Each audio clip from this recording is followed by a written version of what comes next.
Live, local. This is Fox 12 Now.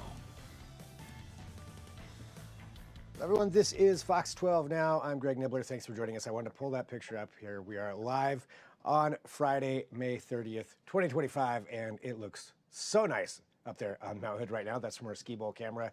The forest, it makes me want to get out there. It makes me want to go camping, all kinds of things. But we are here bringing you all kinds of great topics and segments. As part of Fox 12 Now, we're live streaming here every weekday starting at 1 p.m. going throughout the afternoon, and we do appreciate all of you who do join us. Right now, though, we are talking about, well, fires. Wildfire season is starting to encroach here for the Northwest, but that's why I wanted to show that picture where it looks so nice and pristine right now. But other places around North America really are dealing with some wildfires that are already happening, and especially up there in Canada. And Oregon firefighters have now been deployed up to Alberta and actually a number of U.S. states to actually help out with their fires. We're going to talk all about that and preparedness and how that all works with Jessica Neujahr from the Oregon Department of Forestry. And Jessica, always good to have you here on the show to talk about this and explain it all, you know, as whether we like it or not, wildfire season does approach here in Oregon, and as I mentioned, it's happening other places. So just to start off, would you mind telling us about this deployment and how that works? Yes. So today we deployed 14 firefighters to Alberta, Canada, 4 firefighters to Alaska, 3 to Minnesota, and 1 to Florida. So this is going to be our last big resource push before we really get into summer, because we're starting to see some parts of the state go into fire season. So this will be the last big one until the rainy fall conditions return for us. But all of these firefighters have been sent via the Northwest Compact, which is an agreement that we have with 6 U.S. states here, and then I believe it is 5 Northwest Canadian provinces and territories, and then the deployments to Minnesota and Florida have been done through state-to-state mutual aid agreements. So this basically just creates a reciprocal cache of resources for the states involved. So is this something where, you know, we'll use Alberta, for example. They called up Oregon and said, hey, we need help. We need this many firefighters if you have them available. Is that how that process works? Yeah, so they'll come in and say, we need, for example, we need 30 firefighters. And then we'll look at Oregon first and decide and kind of go off of the conditions and where we are as a state and figure out how many we as a state can spare while also being able to still protect Oregonians and our natural resources, because first and foremost, Oregon is our priority. So we look at that and we say, okay, well, we can't give you 30, but we can give you 14. I don't know exactly how many they asked for. 30 is just the number off the top of my head. But we then kind of counter with what we're able to give. So, and in reality, it's still helpful, because then that's less firefighters they have to ask for from other people. So it just kind of depends on where we're at, and this is kind of all we had to give at this point, but we're still happy to help our partners in any way that we can. Yeah, and I think that reciprocal nature too. So down the line, should the state of Oregon need help, then that's the same thing that you would do essentially, is reach out and say, hey, we need help, and then they would make that same determination. Exactly. So the most recent example of this on our part was last year during our peak season. We had resources come from about 21 different states, provinces, and territories. So we had our Canadian partners come down and help us last year, and it was an immense help, especially when our resources in state were so strained. And those kinds of partnerships, you know, that's great to see. And just talking about the state side of things too. So you mentioned one to Florida and some to Minnesota. And so when you have these deployments, is it for a set amount of time that it's on the books for, or is it, you know, as needed? So for this specific deployment, we're only going to be able to do a 2-week deployment. We're not able to do any extensions, which an extension would extend it to 21 days, so 3 weeks basically. But because we're going into our fire season, we can't really go past that 2 weeks. The states or province can decide, you know, say 10 days into the deployment, hey, we're doing pretty good.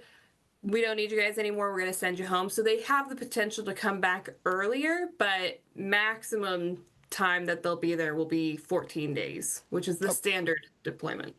And since this is the last deployment that we'll be doing, you don't anticipate any other deployments during that 2 weeks?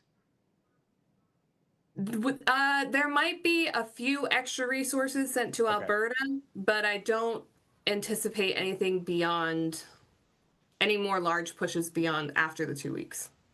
Gotcha. Well, talking about Oregon and keeping Oregon safe, as we are approaching this wildfire season, and there has even been some at least smaller ones have already started. I think one just the other day, there was one in there in Central Oregon up by the Columbia Gorge.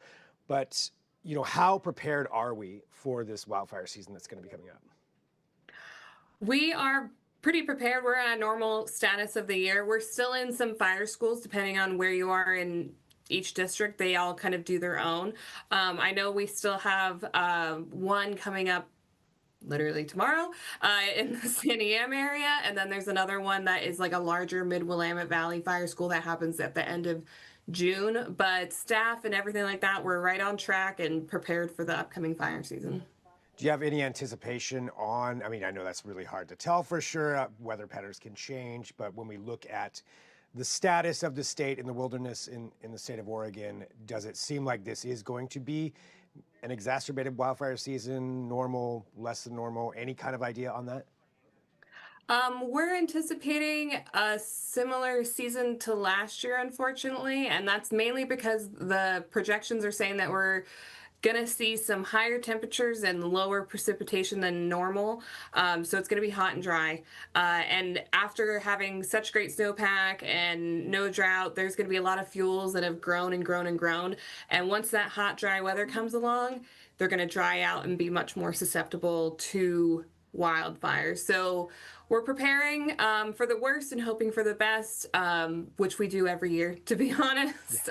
But with the forecast we're seeing, we're expecting another hot, dry summer. So we're really trying to push and inform Oregonians on wildfire prevention and make sure that they're taking the necessary steps to reduce the number of human-caused fires. Yeah, absolutely. When it comes to that, with the potential for wildfires and all of that fuel that's out there right now, what are some steps and things that people should just be thinking about to help prevent some of those human-caused wildfires?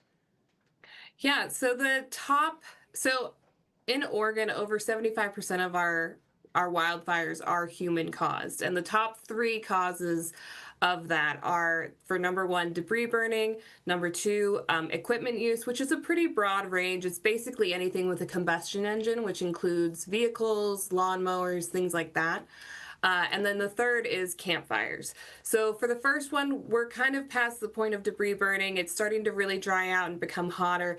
We're recommending that people just cover their piles now and wait for the rainy fall conditions to return in order to reduce the risk of an escape debris burn or anything like that, or even a holdover fire, which can happen, especially in hot, dry conditions.